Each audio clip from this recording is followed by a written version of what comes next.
Hi, I am Hina. आज मैं आपको पढ़ाने जा रही हूँ वो है क्लास 12th की फिजिक्स। क्लास 12th में जो फिजिक्स है उसके दो पार्ट हैं, पार्ट 1 और पार्ट 2। मैं जो आपको पढ़ाऊंगी वो पढ़ाऊंगी पेपर फर्स्ट, जिसका नाम है इलेक्ट्रोमैग्नेटिज्म। इलेक्ट्रोमैग्नेटिज्म में हमें एक तो इलेक्ट्रिसिटी के बारे में नॉलेज मिलेगी और एक नॉलेज मिलेगी हमें मैग्नेट के बारे में, कैसे हम इलेक्ट्रिसिटी को डेवलप कर सकते हैं और कैसे हम मैग्नेटिक के जरिए इलेक्ट्रिसिटी को डेवलप करेंगे। इन दोनों की जो नॉलेज मिलेगी वो मिलेगी हमें पेपर फर्स्ट में। चलिए मैं स्टार्ट करती हूँ आपका आज यूनिट फर्स्ट, जिसका नाम है इलेक्ट्रोस्टैटिक। हम एक जो विशेष बात है वो आप ये ध्यान रखिएगा फिजिक्स में कि जब हम किसी चैप्टर को स्टार्ट करते हैं ना, तो वो जो हेडिंग्स होती हैं, अगर उस हेडिंग्स का हमें मीन अच्छे से क्लियर हो तो आने वाले जो चैप्टर है उसमें जो भी फॉर्मूले ड्राइव होते हैं, जो भी डेरिवेशन होते हैं, वो इजीली क्लियर हो जाते हैं। तो मैं आपको यहाँ पे बताना चाहती हूँ इलेक्ट्रोस्टैटिक का मीन। इलेक्ट्रो को मैं कन्वर्ट कर सकती हूँ चार्ज से। इलेक्ट्रो मतलब क्या होता है, विद्युत या वैद्युत, और इसको हमने लिया है चार्ज से। स्टैटिक का मतलब होता है stable.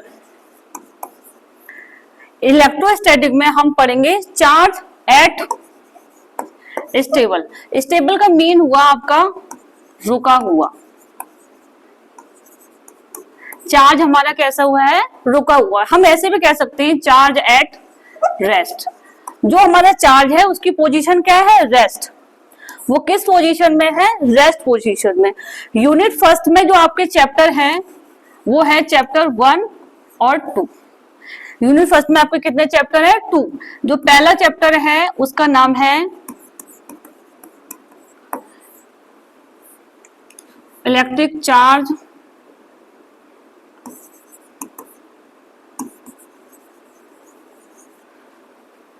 And field,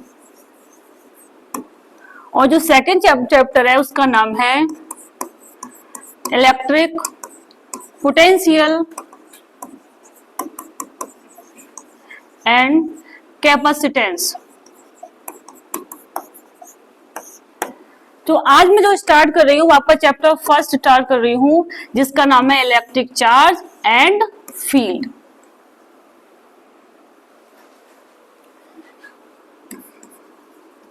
chapter first आपका स्टार्ट हो गया।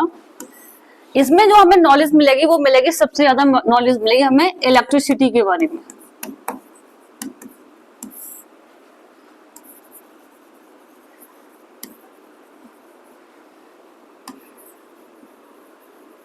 ये आपका चैप्टर है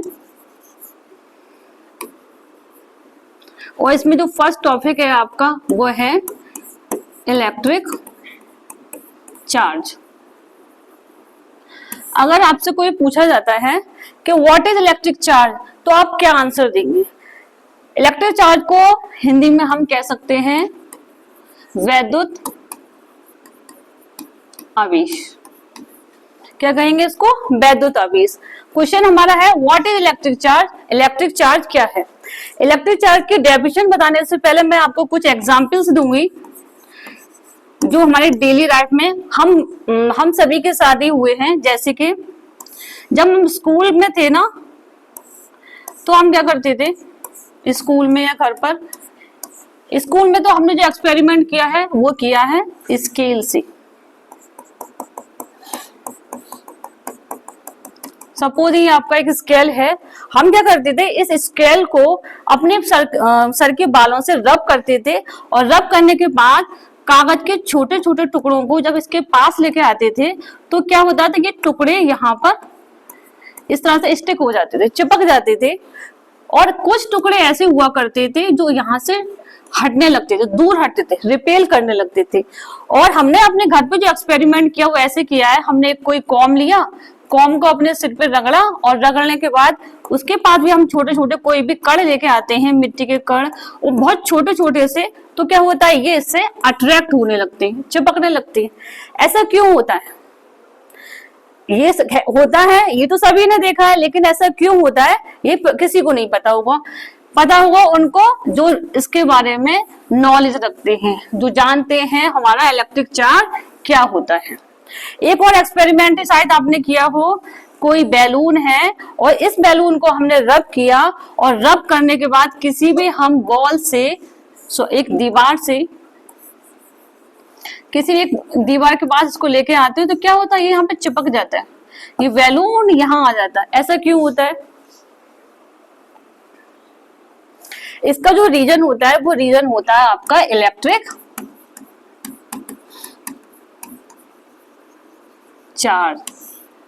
जब किसी भी सब्सटेंस को या किसी भी चीज को किसी दूसरी चीज से रब किया जाता है, रगड़ा जाता है, तो उस मटेरियल के अंदर एक ऐसी क्वालिटी डेवलप हो जाती है जो अपने से बहुत छोटे कणों को अपनी तरफ अट्रैक्ट भी करती है और डिस्ट्रैक्ट भी करती है, रिपेल भी करती है।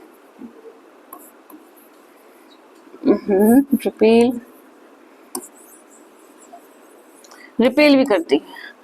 तो किसी भी सब्सटेंस की वो क्वालिटी जो चीजों को अट्रैक्ट कर रही है और रिपेल कर रही है, उस क्वालिटी को, उस प्रॉपर्टी को ही हम कहते हैं इलेक्ट्रिक चार्ज। समझ में आया आपको? इलेक्ट्रिक चार्ज क्या है? किसी भी सब्सटेंस की वो फंडामेंटल क्वालिटी जो बहुत छोटे कणों को अट्रैक्ट भी करती है और उसको रिपेल भी करती है, जहां पर फोर्स ऑफ अट्रैक्शन भी लगता है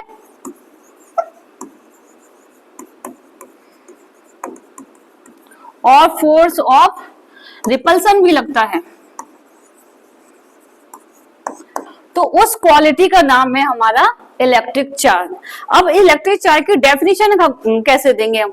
आप मुझे बताइए, ऐसे फोर्स, अट्रैक्शन और रिपल्सन ऐसे कहां, किस फील्ड में यहाँ पे अट्रैक्शन भी होता है और रिपल्सन भी होता है? बताइए आप। टेल मी अबाउट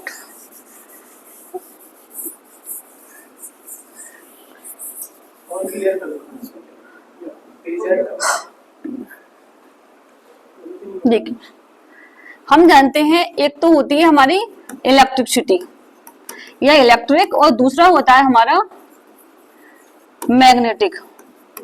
इन दोनों के ही पास फोर्स ऑफ अट्रैक्शन और फोर्स ऑफ रिपल्सन का प्रॉपर्टी होती है कि नहीं होती है?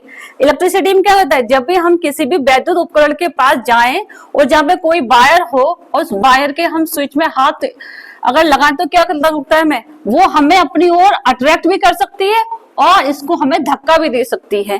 तो इलेक्ट्रिसिटी के पास एक ऐसा जो क्वालिटी है वो होती है अट्रैक्शन की और रिपल्सन की। उसी तरह हमारे मैग्नेट से तो आप और हम सभी खेले हैं। ये आपके दो मैग्नेट हैं।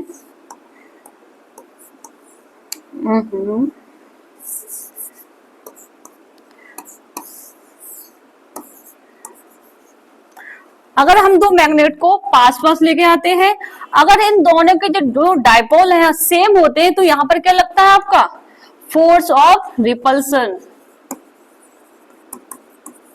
और इसको अगर मैं बदल दूं, घुमा दूं और N और S कर दूं, यानी कि चार जब बदल जाते हैं तो यहाँ पे कौन सा फोर्स लगता है? Force of attraction.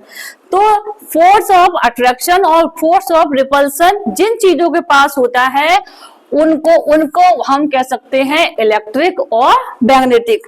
तो यहाँ पर हमारे क्या क्लियर हुई एक बात कि जिन चीजों के पास इलेक्ट्रिसिटी और मैग्नेटिज्म है उनके पास इलेक्ट्रिक चार्ज भी होता है। तो वे वस्तुएं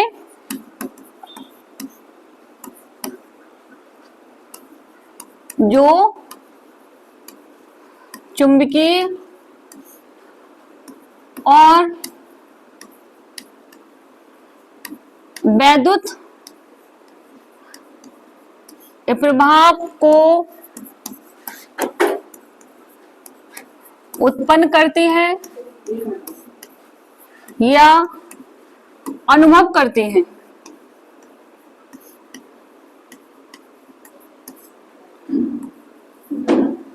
वो क्या कहलाती हैं? इलेक्ट्रिक चार्ज या वैद्युत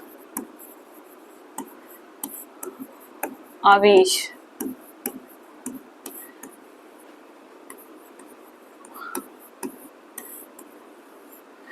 कि किसी भी सब्सटेंस का वो गुण जो मैग्नेटिज्म और इलेक्ट्रिक इफेक्ट को फील करता है वो क्या कहलाता है? हमारा वैद्युत आवेश। आपको समझ में आया वैद्युत आवेश क्या है? वैद्युत आवेश किसी भी सब्सटेंस की वो फंडामेंटल क्वालिटी है जो इलेक्ट्रिक फील्ड और मैग्नेटिक फील्ड को फील करती है, उस गुण को ही हम कहते हैं वैद्युत आवेश। आज के लिए इतना ही।